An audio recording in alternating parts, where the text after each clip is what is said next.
It was a hot day in Moscow. Artyom, a 22-year-old guy with kind eyes and a simple heart, came to visit his best friend, Maxim. But the door was opened not by him, by his mother.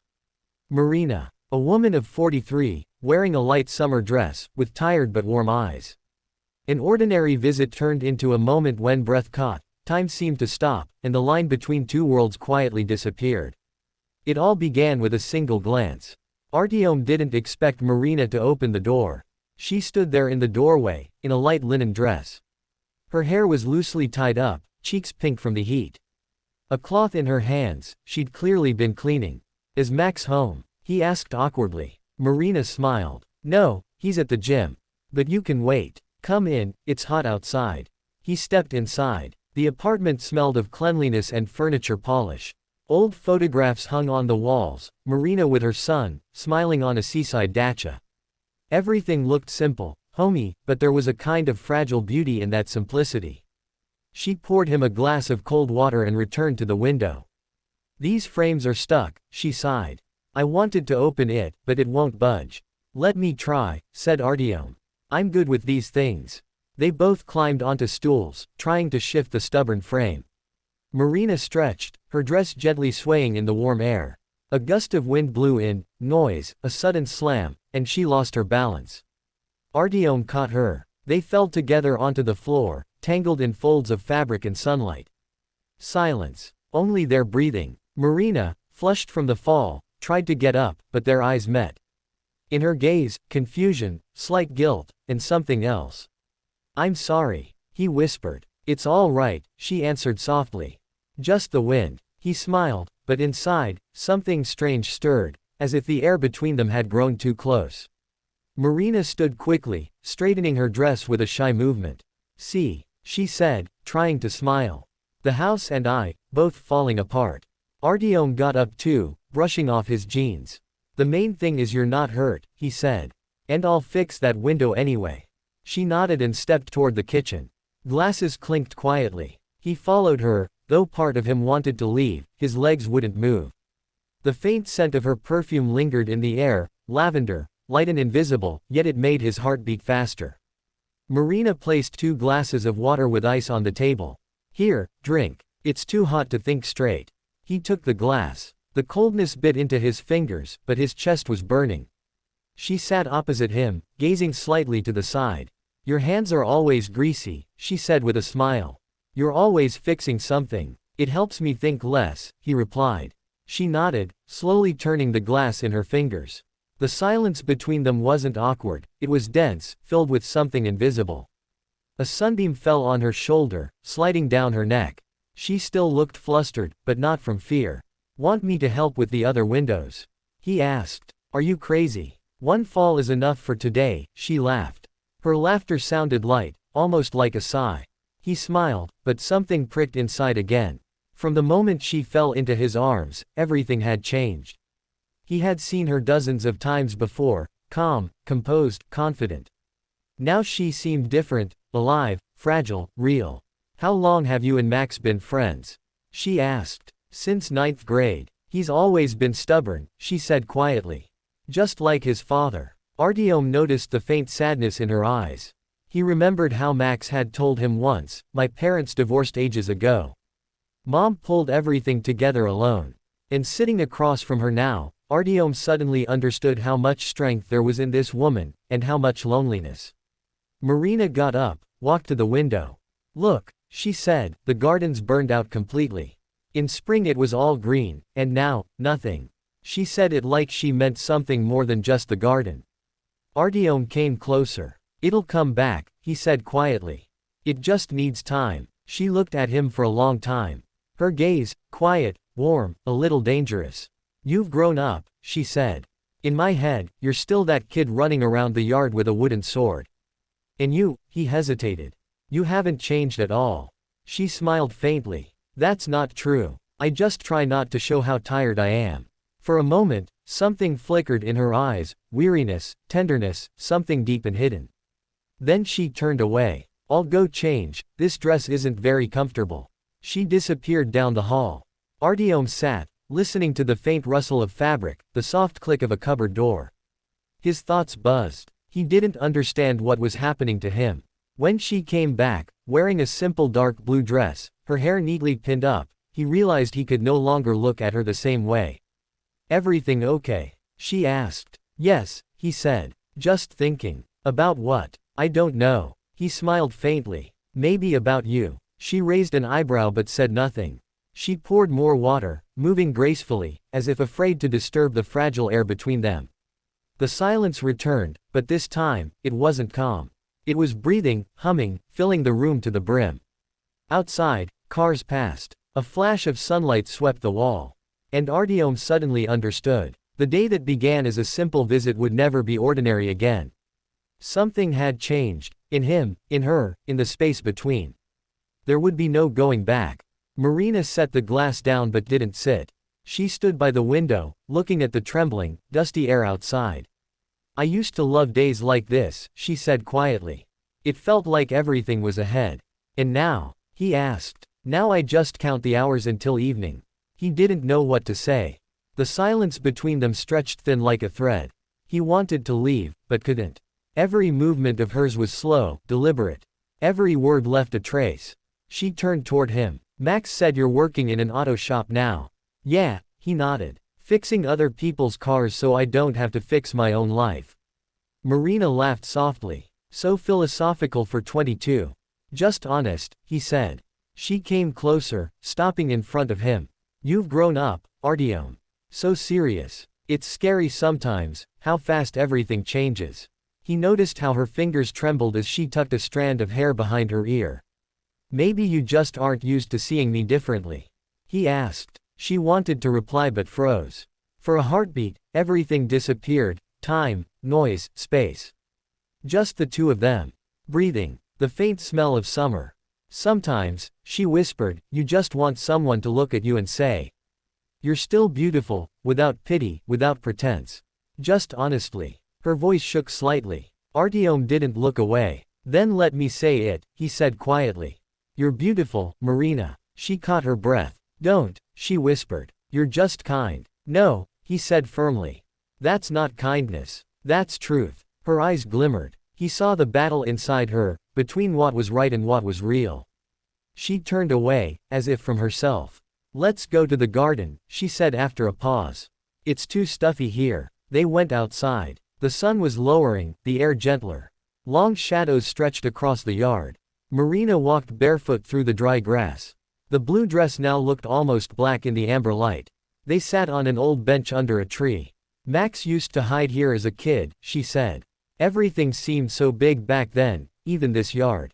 Artyom nodded, watching her hands tremble slightly around the glass. "Marina," he said softly, "why are you sad?" She smiled faintly. "Because time passes. Because people always leave. Because the house gets quieter." He said nothing. "And you?" she asked. "What are you afraid of?" "Probably the same, that everything will pass before I understand what mattered." She looked at him for a long time. "You speak like an adult," she said. "But there's still something pure in you." A breeze stirred the leaves. Marina set her glass down and turned to him. "Artyom," she whispered, "why do you look at me like that?" "Because I can't look any other way," he said. She took a long, trembling breath, then stood up suddenly, as if escaping her own feelings. "Come," she said. "Let's move some boxes in the garage before dark." They went to the garage, thick with dust and heat. Marina pointed to some boxes. "These need moving." Max promised to help, but never did. They worked in silence. The air heavy, sticky. Sweat ran down Artyom's temples. He took off his t-shirt, wiping his face. Marina turned and froze for a second, surprised, but said nothing. They kept working. Then she slipped on some paper. He caught her again. The same arms. The same scent. The same closeness. This time they didn't fall. They just stood, too close. Marina didn't pull away. No words. Just breathing. He finally let her go, but the warmth of her stayed. "Let's go back inside," she said quietly. "It's too hot here." They returned to the kitchen. The air cooler, but tense, thick, like before a storm. Marina poured water, avoiding his eyes. He stood shirtless by the door, a mixture of confusion and something deeper in his gaze. She handed him the glass. "You're tired," she said softly.